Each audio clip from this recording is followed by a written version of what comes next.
ముఖ్యంగా మా కుటుంబానికి, ఆయన అభిమానులకు, లేదా ఆయన ఆశయాలతో కలిసి నడుస్తున్నటువంటి సహచరులకు ఆయన శవాన్నైనా గౌరవంగా తీసుకొచ్చి చూపిద్దామని చేసిన ప్రయత్నాన్ని ఆంధ్ర పాలకులు, బీజేపీ కేంద్రంలోని బీజేపీతోని కుమ్మక్కైనటువంటి ఆంధ్ర పాలకులు శవాలు ఇవ్వకుండా మమ్మల్ని తాత్సారం చేసి అక్కడ 2 రోజుల పాటు తీవ్రమైనటువంటి వేదన గురి చేశారు.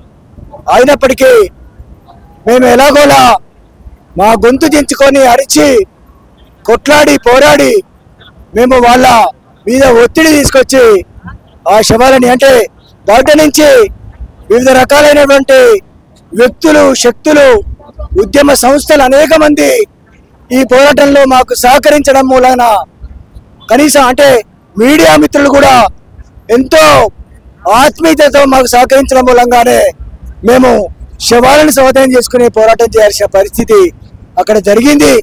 ఆ శవాలను నిన్న రాత్రి చాలా తాత్సారం చేసి నిన్న రాత్రి 12 గంటల తర్వాత మాకు ఇచ్చారు. ఆ డెడ్ బాడీ తీసుకొని ఈరోజు ఉదయం మా స్వగ్రామం అయినటువంటి వెలిశాలకు వచ్చాము. వెలిశాలో ఆయన అంతిమయాత్ర కొనసాగుతున్నది. ఈ అంతిమయాత్రలో మా రక్త బంధువుల కంటే ఎన్నో రెట్లు ఎక్కువ వేలాది మంది ఆయన అభిమానులు, విప్లవాభిమానులు, ప్రజాస్వామ్య ప్రియులు లేదా విప్లవ ప్రజలు ఎంతో మంది కూడా ఆయన అంతిమయాత్రలో పాల్గొనడానికి స్వచ్ఛందంగా అశేషంగా కదిలి వచ్చారు. వాళ్ళందరికీ కూడా మేము పేరు పేరున మనస్ఫూర్తిగా హృదయపూర్వకంగా మేము ధన్యవాదాలు తెలియజేస్తున్నాము. ఆయన ఆయన ఆయన అంతిమయాత్రలో పాల్గొంటున్న ప్రతి ఒక్కరు కూడా మా కుటుంబానికి, మాకు ఎంతో సాంత్వన చేకూరుస్తూ ఆత్మీయ కరస్పర్శతో, ఆత్మీయ ఆలింగనంతో మాకు వాళ్ళు మానసికంగా, మీకు మేము రాజకీయంగా తోడుంటామనేటువంటి ఒక ధైర్యాన్ని, ఒక ఆత్మవిశ్వాసాన్ని కలిగించినందుకు కూడా మేము వాళ్ళకి ఎంతో రుణపడి ఉంటాము. ఈ వెలిశాల భూమి అనేది విప్లవాలకు కేంద్రమైనటువంటి భూమి. ఈ వెలిశాలగడ్డలో పుట్టినటువంటి గాజర్ల రవణ, అంతకుముందు ఆయన కంటే ముందు సోదరుడు గాజర్ల సారన్న, ఈ ఇద్దరు కూడా విప్లవోద్యమంలో సుదీర్ఘకాలం సంవత్సరాల పాటు పీడిత ప్రజల హక్కుల కోసం పోరాడుతూ తృణప్రాయంగా తమ ప్రాణాలను విప్లవోద్యమంలో బలిచ్చారు. అయితే వాళ్ళు వాళ్ళ ప్రాణాన్ని వదులుతూ కూడా వాళ్ళు చెప్పింది ఒకటి, ఈ దేశంలో అన్యాయం రూపుమాపబడాలంటే, ఈ దేశంలో అసమానత రూపుమాపబడాలంటే మనం ప్రశ్నించాలి, మనం పోరాడాలి. పోరాడే మార్గాలు ఏమైనా సరే, పోరాడకపోతే మాత్రము మనకు ఏది మిగలదనేటువంటి దాన్ని స్పష్టంగా వాళ్ళు అమరులైన తర్వాత కూడా మనకు దారి చూపిస్తున్నటువంటి పరిస్థితులు ఉన్నాయి. ఈ దేశంలో ఇవాళ ఆర్ఎస్ఎస్ ప్రాయోజిత బీజేపీ అధికారంలోకి వచ్చిన తర్వాత ఎన్డీఏ కూటమి అధికారాన్ని కొనసాగుతున్నటువంటి రాష్ట్రాల్లో కానీ, ఈ దేశవ్యాప్తంగా కానీ నిరంకుశత్వం పెరిగిపోయి అది ఫాసిజం రూపంలో అత్యంత తీవ్రమైన ఉచ్చదశకు చేరుకున్నది అనేది చాలా ఉదాహరణలు మన ముందుకు వచ్చినాయి. ముఖ్యంగా ఎప్పుడైతే ఆ మావోయిస్టు పార్టీ నాయకుడు నంబాల కేశవరావు గారిని హత్య చేసిన తర్వాత వాళ్ళ కుటుంబ సభ్యులు అక్కడ రోజుల తరబడి పడిగాపులు కాసిన వాళ్ళకు శవాలు ఇవ్వకుండా ఎప్పుడైతే దొంగతనంగా తీసుకెళ్లి వాటిని దహనం చేశారో కుటుంబ సభ్యులకు ఇవ్వకుండా, అప్పుడే ఈ దేశం మరొక రూపాన్ని మనం గ్రహించాల్సినటువంటి సమయం వచ్చింది. ఈ దేశం ఫాసిజంలో ఉచ్చస్థాయికి జరిగింది. ఫాసిజం తీవ్రతరమై కొనసాగుతున్న దానికి అది ఒక ముఖ్యమైనటువంటి ఒక సందేశంగా మనం ఇలా భావించాల్సినటువంటి అవసరం ఉన్నది. కాబట్టి ఇది కేవలం మావోయిస్టు నాయకులకు సంబంధించిన అంశమే కాదు, కేవలం ఆదివాసులకు సంబంధించినటువంటి అంశమే కాదు. ఇవాళ ఎవరైతే అత్యంత పీడితులు, వెనుకబడిన ప్రజలు ఉన్నారో, హక్కుల కోసం ఉద్యమిస్తున్న వాళ్ళు ఉన్నారో, వాళ్ళు చెప్తున్న రాజ్యాంగం ప్రకారం కొట్లాడే వాళ్ళైనా ఇవాళ వాళ్ళు ఎవరిని కూడా వదలడానికి సిద్ధంగా లేరు. ప్రతిపక్ష పార్టీల్లో ఉన్నటువంటి ముఖ్యమైన నాయకులను కూడా అర్బన్ నక్సలైట్లని పేర్లు పెట్టి వాళ్ళు ఇవాళ అనగదొక్కాలని చూస్తున్నటువంటి ఒక పెద్ద కుట్ర ఈ దేశంలో బీజేపీ తెరదీసింది.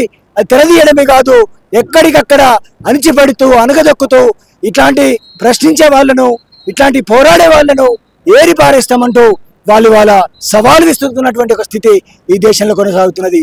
ఇది ప్రజలందరూ కూడా గమనించాలి. అత్యంత ప్రమాదకరమైన పరిస్థితిలో ఈ దేశం ఉన్నది. మనం పోరాటాన్ని కాపాడుకోవాలి, ఉద్యమాన్ని కాపాడుకోవాలి. ఉద్యమాలకు నిస్వార్థంగా నాయకత్వం వహిస్తున్న నాయకులను కూడా కాపాడుకోవాల్సినటువంటి అవసరము గతం కంటే ఇప్పుడు పెరిగింది. కాబట్టి ఈ సందర్భంగా అంటే అమరుడు గాజుల రవి అంతిమయాత్ర సందర్భంగా కుటుంబ సభ్యులుగా ఆయన సోదరుడిగా నేను కూడా ఉద్యమాల్లో పనిచేసేటువంటి వ్యక్తిగా నేను పీడిత ప్రజలందరికీ మళ్ళొక్కసారి కూడా నేను విజ్ఞప్తి చేస్తున్నది ఏంటంటే మన పోరాట రూపాలు ఏవైనా సరే, ఎవరికి నచ్చిన రూపాలైనా సరే, మనం మాత్రం పోరాడకపోతే మనకు హక్కులు దక్కవు, ప్రశ్నించకపోతే మనకు కనీసము మనకు అసలు భవితవ్యం ఉండదు, మనం బ్రతకడానికి మనుగడ లేని పరిస్థితులు రాబోతున్నాయి. బీజేపీ హయాంలో ఈ ఫాసిజాన్ని మనం ఎదిరించాల్సినటువంటి అవసరం ఉన్నది. బీజేపీ నాయకత్వంతో కొనసాగుతున్న ఫాసిజాన్ని ఎదిరించకపోతే ఈ దేశం చాలా ప్రమాదంలోకి వెళ్తుంది. విప్లవకారులను చంపుతున్నారని మనం కనుక నిమ్మకుండినట్లయితే అప్పుడు వాళ్ళు ప్రజాస్వామికంగా ఉన్నటువంటి ఏ ప్రతిపక్ష పార్టీనైనా, ప్రజాస్వామికంగా ఉన్నటువంటి సంస్థలనైనా, వ్యక్తులనైనా ఎవరిని కూడా మిగలలేరనే విషయాన్ని గ్రహించి ఇదంతా ఎందుకు చేస్తున్నది బీజేపీ అంటే ఈ దేశంలో అసమానతలు రూపమాపే ఉద్దేశం ఈ బీజేపీకి లేదు.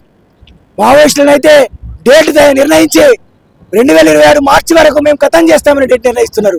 మేము అడుగుతున్నాము, మీరు ఈ దేశంలో అసమానతల్ని రూపుమాపడానికి ఒక డేట్ నిర్ణయించండి. ఈ దేశంలో పేదరికాన్ని రూపుమాపడానికి కూడా ఒక డేట్ నిర్ణయించండి. ఈ దేశంలో కుల వివక్షలు పోవడానికి ఓ డేట్ నిర్ణయించండి. ఈ దేశంలో మత విద్వేషాలు లేకుండా చేయడానికి ఓ డేట్ నిర్ణయించండి. ఈ దేశంలో నిరుద్యోగం లేకుండా చేయడానికి ఓ డేట్ నిర్ణయించండి.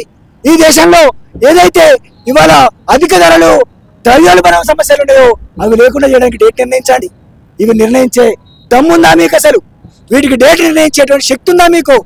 ఇది చేయలేని చేతగానితనంతో మీరు ఎవరైతే హక్కుల కోసం ప్రశ్నిస్తున్నారో, ఎవరైతే ఉద్యమాల్లో వాళ్ళ హక్కులు సాధించుకుంటున్నారో ఉద్యమాలతో, వాటిని రూపుమాపి, ఉద్యమాలను రూపుమాపి ప్రజా గొంతులకి మీరు ఇవాళ పేదలను కొట్టి పెట్టుబడిదారులకు పెట్టే సిద్ధాంతాన్ని ఇవాళ బీజేపీ కొనసాగిస్తున్నది.